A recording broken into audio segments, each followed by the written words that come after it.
Data Notaris Indonesia selengkapnya.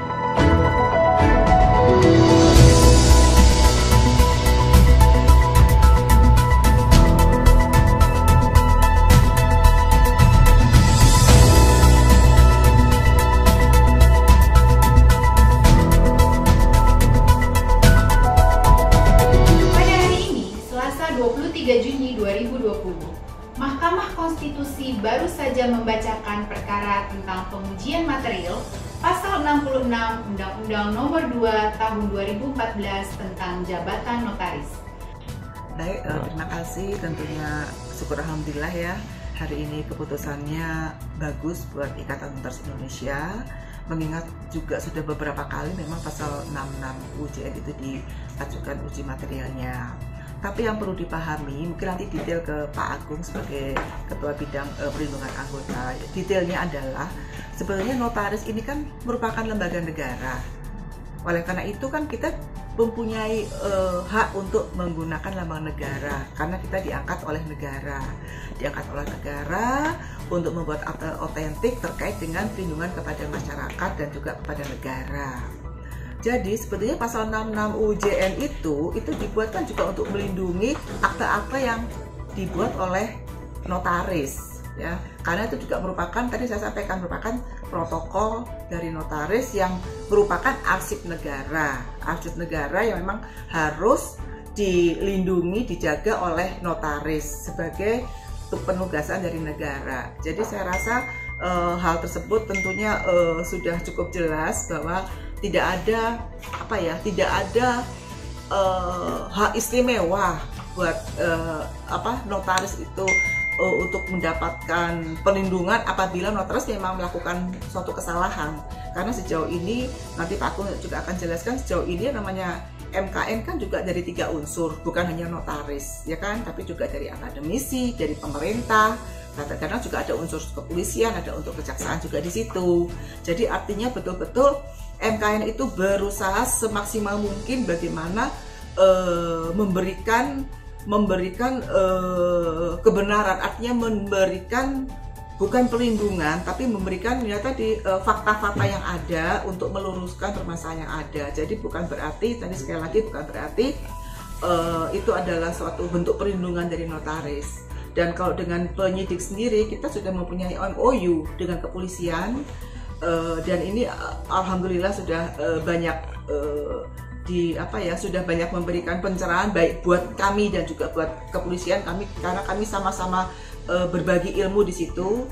Jadi sekali lagi saya mengucapkan syukur alhamdulillah karena keputusannya cukup adil buat kita semua, dan ini tentunya buat teman-teman notaris juga memberikan semangat kepada mereka untuk melaksanakan tugas jabatannya sesuai dengan Undang-Undang Jabatan Notaris. Saya rasa itu mungkin ditambahkan dengan Pak Sekretaris Umum dan Pak Kadit Pimpinan Anggota.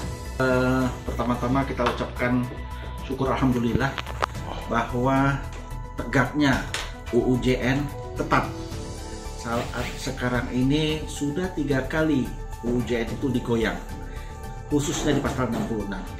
Disinilah menunjukkan bahwa undang-undang yang mengatur tentang jabatan notaris itu harus dipatuhi oleh seluruh warga negara Indonesia, terutama di pasal 66 itu para penyidik. Tidak serta-merta dengan kewenangan penyidik yang ada itu dengan seenaknya untuk memanggil notaris. Kita ada majelis kehormatan notaris, di mana tugas majelis kehormatan notaris itu adalah menjaga bahwa dalam hal perizinan pemanggilan terhadap notaris harus mendapat izin dari MKN. MKN ini unsurnya terdiri dari, tadi sudah dijelaskan oleh Bu Ketum bahwa MKN ini unsurnya ada unsur notaris sendiri, ada unsur dari pemerintah, ada unsur dari universitas, dari akademisi. Nah, disinilah bahwa persepsi yang ada itu harus kita samakan. Persepsi dari penyidik di satu sisi di pidana, sementara kita adalah secara formil dari perdata. Kitab suci kita memang beda. kitab suci kita notaris secara formil bukan material, sementara daripada penyidik itu adalah dari sisi material. Nah, ini harus kita hormati satu sama lain.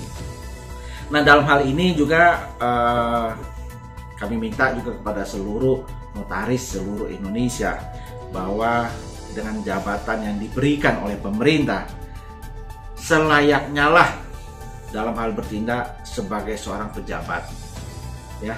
Jangan dia diangkat sebagai pejabat umum tapi tingkah lakunya bukan tingkah laku seorang pejabat, ya, dalam hal menjalankan jabatannya selaku notaris.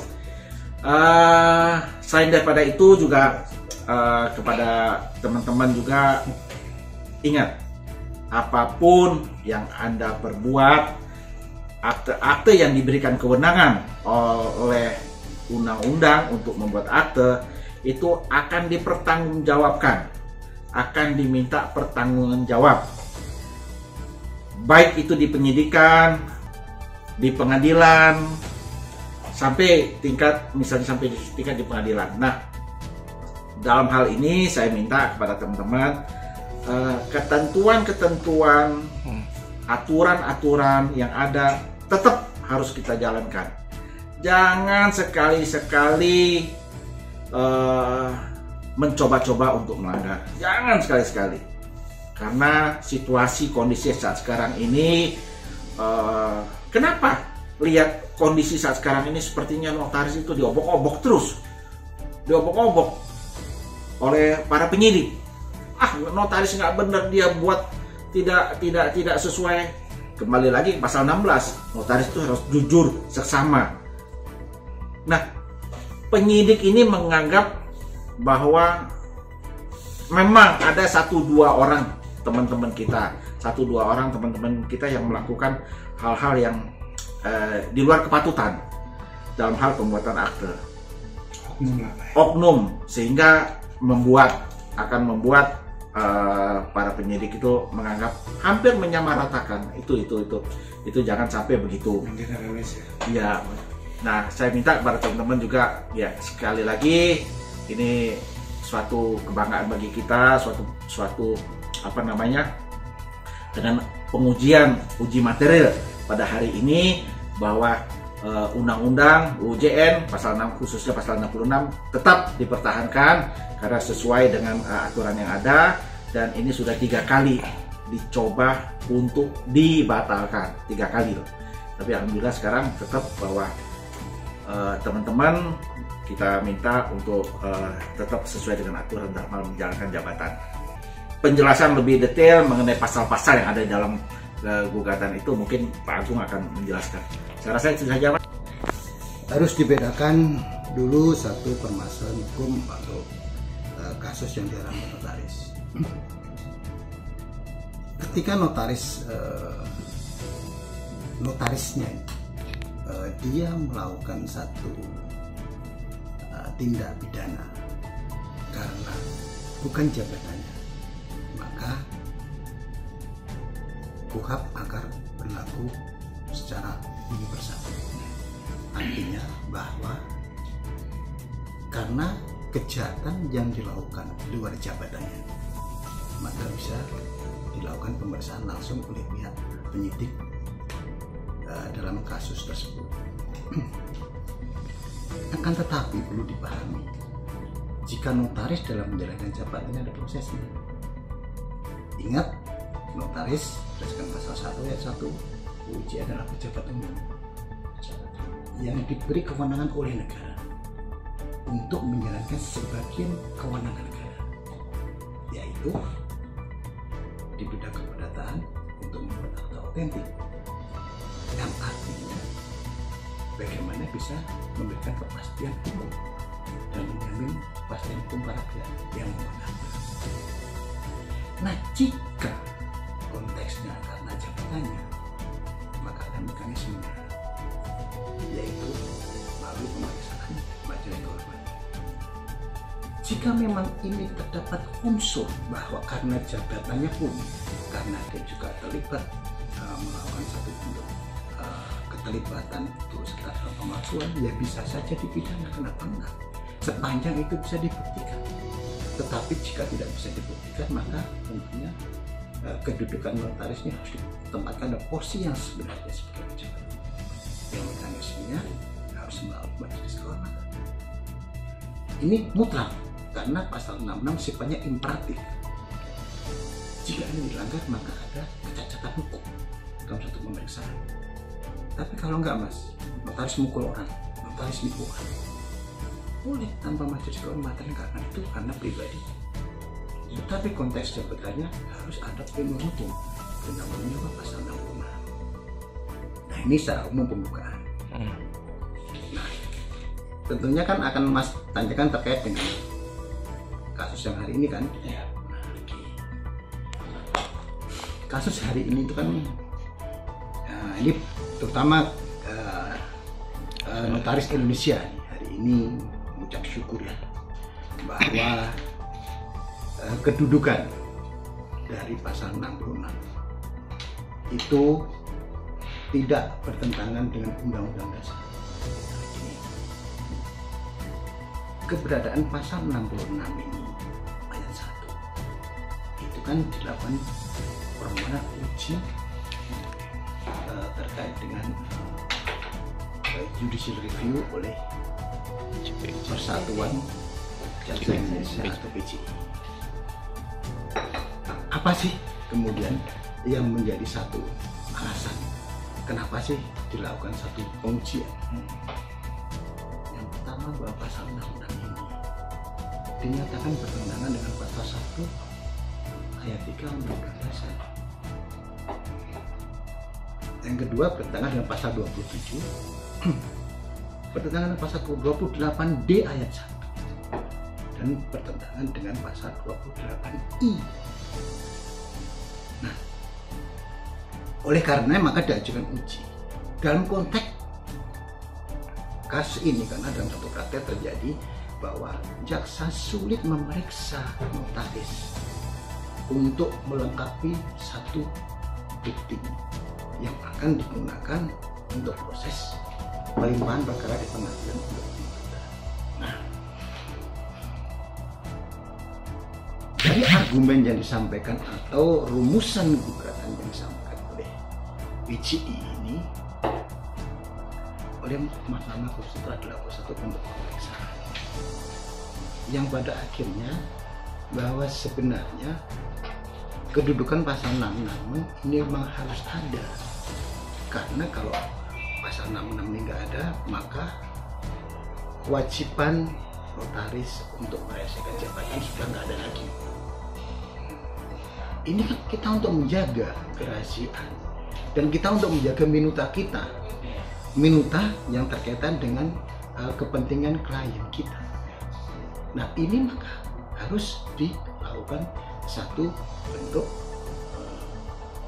kerahasiaan yang harus kita jaga. Nah, kemudian bahwa dari hasil putusan ini legal standing dari penggugat juga dinyatakan tidak punya satu kedudukan hukum, terutama pemohon 1, 3, 4, dan 5. Nah, kemudian atas putusan ini maka putusannya dinyatakan tidak dapat terima untuk pemohon 1, 3, 4, 5, dan 2 dinyatakan ditolak.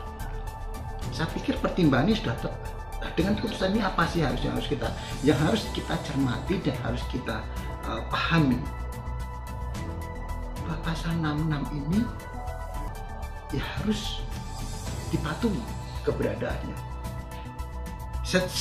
Semua siapapun, setiap warga negara, baik itu masyarakat maupun penegak hukum, dalam konteks kaitannya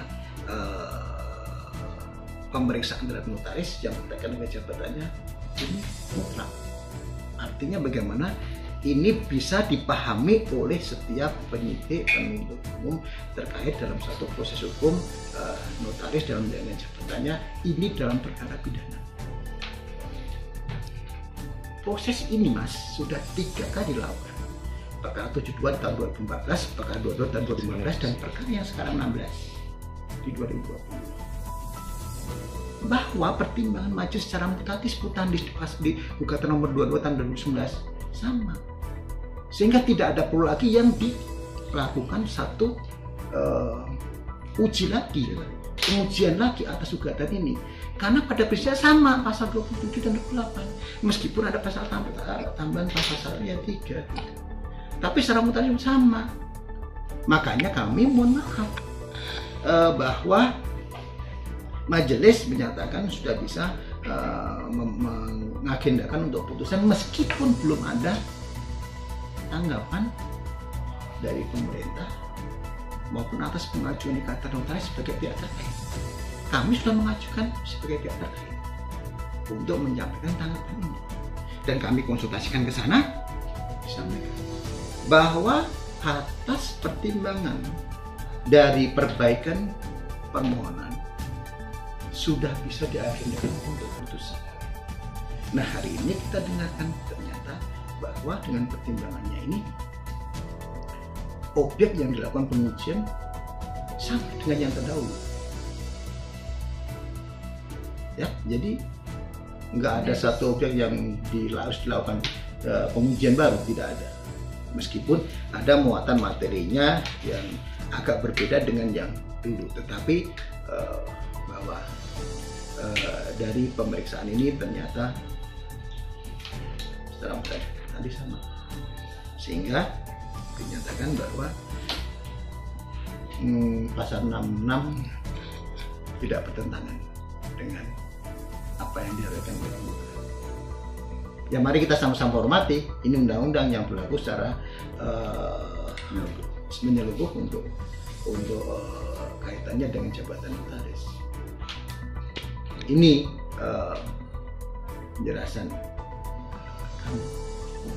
kami akan menghormati putusan, dan kami akan menjalankan putusan. Tentunya aplikasi dari satu ketentuan pasal 66 ini memang harus ada satu bentuk pembinaan dari majelis kehormatan, dan majelis di atasnya ada majelis kehormatan dan pengawas untuk melakukan satu pembinaan kepada anggota dan pengawas kepada anggota, supaya anggota ikatan notaris ini tidak melakukan satu bentuk penimbangan ketika menjalankan jabatan. Notaris itu melekat, apapun hari-hari kita akan melekat di jiwanya, di orangnya. Kalau salah informasi PJI mengajukan ke judicial review ke MK kan terkait itu karena mau menyidik salah satu notaris di Jabar kan ya. Ya, dihalang-halangin itu. Ada rekan kita di Jabar itu. Nah, itu dari majelis kehormatan atau apa? Sudah menyidangkan itu atau belum? Ya gini. Gimana? Ini kan berawal dari satu proses kasus penyidikan yang di Bandung yang dimintakan kepada kejaksaan, sehingga jaksa belum bisa melakukan satu proses penuntutan karena dianggap masih kurang lengkap lah, kurang bukti. Nah, kemudian dilakukan permintaan kepada penyidik untuk melakukan pemeriksaan kepada rekan kita yang ada di Bandung, yang nggak saya sebutkan namanya, bahwa pemeriksaan yang dimintakan nggak bisa dilakukan oleh penyidik karena majelis kehormatan telah melakukan satu pemeriksaan kepada rekan kita, yaitu majelis kehormatan, dan majelis memutuskan bahwa permohonannya tidak diizinkan atau ditolak untuk melakukan pemeriksaan kepada Patricia. Nah, kemudian ada landasan hukum, nggak ada landasan hukumnya, yaitu Permen nomor 7. Ya, Permen nomor 7 tahun 2016 yang mengatakan bahwa dengan dasar itu ternyata tidak perlu mendapatkan tidak perlu diizinkan untuk diperiksa, karena memang di Permen itu kan ada diantaranya bahwa ada pemunduran tanggal, itu diizinkan, ada pengingkaran, dalursanya masih ada penambahan dan pengurangan akte. Nah, dari sini tidak ditemukan, sehingga majelis dengan pertimbangannya tidak mengizinkan itu. Nah, tidak mengizinkan inilah yang dianggap menghalang-halangi pemeriksaan, sehingga hak konstitusionalnya sebagai penuntut atau jaksa itu dihalang-halangi. sehingga dianggap pasal itu bertentangan dengan pasal 1 ayat 3, pasal 27, pasal 28 Undang-Undang Dasar 45. Nah, inilah dari berawal di kasus ini. Nah, apapun Mas sekarang kondisi awalnya, tapi sekarang sudah ada satu putusan yang mengikat bahwa putusan MK itu putusan yang pertama dan yang terakhir. Nah, kita sebagai orang yang taat hukum dan yang tahu hukum ya harus mentaati ini. Kita harus patuhi ini. Kalau enggak apa? Kita tidak menghormati produk kita sendiri. Putusan MK kan final dan banding. Ya. Ini putusan final dan banding sudah selesai, harus dihormati. Dari ketiga-tiganya kan rumusan gugatannya kan itu. Enggak ada lagi kan. 27, 28D, ayat 1, 28I, itu kan. Ini yang dirumuskan. Nah, sekarang oleh majelis sudah diputuskan seharusnya ini udah final. Jadi tidak perlu lagi diperdebatkan. Ini sama-sama menjadi satu patokan, satu ukuran, satu ketentuan yang harus ditaati. Atau bisa juga sebagai payung hukum. Kalau enggak apa? Proses penyidikannya akan cacat. Proses pemeriksaannya tidak memenuhi syarat hukum. Atau boleh dikatakan satu pemeriksaan yang dianggap tidak pernah ada karena melewati satu proses, yaitu proses apa? Proses yang diamanatkan oleh undang-undang. Ini Mas, sepintas yang bisa kami tambahkan. Ada yang pertanyaan lagi? Dipahami ya? Betul. Apakah karena dalam jabatannya kemudian notaris dikatakan selalu tidak bersalah? Bukan. Jadi gini. Kalau dia terlibat pemalsuan ya salah. Tapi harus dibuktikan. Ya. Harus dibuktikan, ada pengakuan bahwa memang ternyata ada bukti, ada petunjuk yang menyatakan bahwa inilah ada turut sertanya notaris melakukan satu pemalsuan. Tetapi kalau tidak, jangan ditarik-tarik.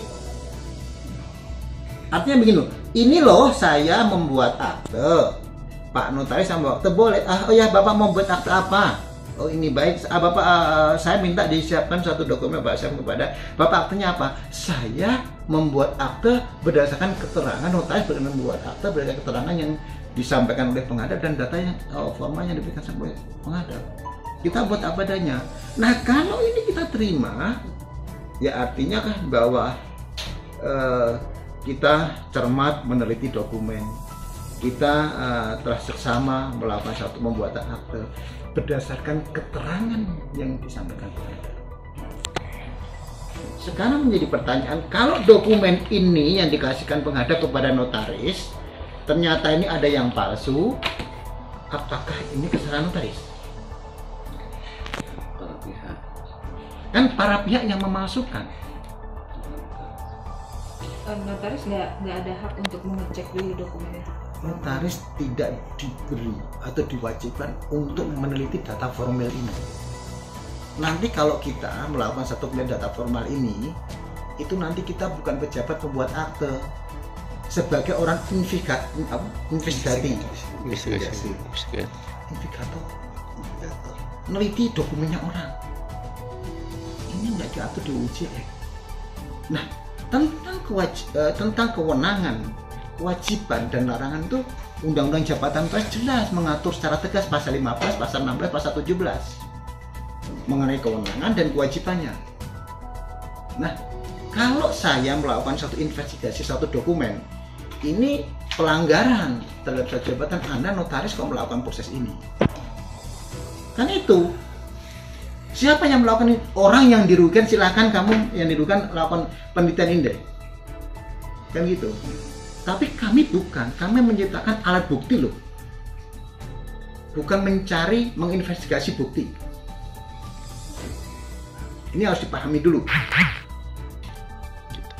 Ya ini saya jelaskan apa? Supaya menjadi satu pemahaman bersama lah. Supaya, oh iya ternyata itu. Sebetulnya dulu sebelum ada satu perubahan tentang kewenangan dari kehakiman sebagai pengawas, kita ada dalam satu pengadilan yang akan melakukan satu pemeriksaan jika ada satu laporan. yang pengadilan akan mengizinkan apa tidak selaku pengawas pada waktu itu. Tapi karena fungsi administrasi dari lembaga yudisial ditarik, maka ini bentuklah satu lembaga ini. Lembaga majelis kehormatan tidak ujuk-ujuk ada, tapi ada prosesnya perjalanannya, yaitu berlakunya stablat, kemudian ada peraturan jabatan notaris, ada undang-undang jabatan nomor 30, perubahan undang-undang nomor 2 tahun 2014. Jadi nggak muncul seketika, ini ada sejarahnya, ada mata rantainya yang memang fungsinya apa? Memang harus melakukan satu bentuk pembinaan dan pengawasan. Ini tidak bisa tidak. Kalau notaris nggak dilakukan satu bentuk pengawasan dan pembinaan, siapa yang melakukan? Bagaimana kita harus menjaga rahasia kalau nggak itu? Nah, makanya harus dipahami. Nggak bisa kemudian kita, ini kamu minta ini kita kasih, ini minutanya kita kasih. Kan nggak bisa. Ada mekanisme supaya kita juga menjaga rahasia jabatan kita, menjaga rahasia akta yang kita buat. Ini harus dipahami. Ya Pak ya, paham Pak ya, tadi Bapak tanya Pak ya. Serasa itu Mas, dengan tidak dikabulnya gugatan ini bukan kemenangan notaris loh. Harus dipahami secara filosofi dulu, bahwa apa yang digugat itu ternyata pasal itu tidak bertentangan atau itu tidak bertentangan dengan dalil pemohon, yaitu tidak bertentangan dengan pasal 1, pasal 27 benar. Dengan demikian maka harus dipahami bersama. Untuk internal kami akan melakukan satu bentuk sosialisasi pembinaan kepada anggota KKB di internal ke dalam. Tetapi untuk eksternal ya kami akan mensosialisasikan juga. Ini loh sebetulnya kedudukan bahasa ini. Ini Mbak, ini bisa juga dalam konteks kita menyampaikan secara santai dengan coffee morning, dengan penegak hukum yang terkait. Kita coffee morning, kita acara apa, kita santai bersama sambil melakukan satu bentuk diskusi ringan lah. Ini kan sebenarnya diskusi ringan saja. Wong pasalnya jelas kok. Nah, kita diskusi ringan, kita ngomong nyantai-nyantai, ngopi, itu kan udah enak. Atau mungkin ya bolehlah kita sambil olahraga bareng, naik sepeda bisa, atau kita bisa golf bareng atau apalah yang sifatnya santai, yang tidak perlu mengeluarkan satu energi yang berlebihan dan mudah dipahami kok ini. Kalau kita melihat pertimbangannya loh ya, mudah dipahami. Nah ini nanti tentunya saya akan menyampaikan, akan lapor lah kepada Ibu Ketum dan Pak Sekum bagaimana membuat satu schedule jadwal ini untuk apa istilahnya audien ya Mbak ya, audien atau silaturahmi ya. Ini nyantai-nyantai gitu aja lah. PJI juga. Nggak apa-apa. Bagi kami semua, kita semua ini adalah satu community hukum Mbak ya. Kita rekan kerja dalam dunia hukum. Kita bersahabat dalam satu penegakan hukum. Kita terbuka dan transparan. Kami tidak akan mengatakan salah. Kami kemarin juga, kebetulan saya juga di MBPN, kami berhentikan notaris yang melanggar. Kenapa enggak kita usulkan? Nah, ini untuk menjaga harkat dan kehormatan organisasi, harkat dan kehormatan jabatan notaris. Nah, porsi ini harus didudukkan secara benar. Jangan sebelah mata dong melihatnya. Tanggung jawab kita besar. Kita menjalankan sebagai keuangan negara. Negara percaya kepada kita, trust pada kita, sehingga kita diberikan kewenangan untuk menggunakan lambang burung Garuda. Itu jabatan kepercayaan. Ini yang harus ditempatkan. Sama sejarahnya seperti zaman dahulu. Ketika sebelum berlakunya UJN adalah orang yang dipercayai oleh raja untuk membuat satu pidato raja dan mencatat atau semua pidato raja atau notulenya. Orang yang dipercaya raja pada waktu itu, pada waktu zaman di Italia seperti itu. Kemudian digeser ke Perancis, ke Belanda, dan itu diwariskan ke Indonesia. Ini semua ada rentetannya, ada sejarahnya, dan nggak bisa kita tutup sejarah itu. Nah, maka sistem inilah yang kita ikuti, namanya sistem civil law. Ya, ini harus menjadi pemahaman bersama. Kalau masih kita belajar ke sini, ya harus kita patuhi sistem hukum ini. Jangan kemudian kita bukan ukuran yang akan dipakai untuk kita ukurannya. Itu. Ya, itu Mbak penjelasan saya tambahan. Demikianlah berita hari ini. Saya Mari Cica undur diri. Salam Notaris News.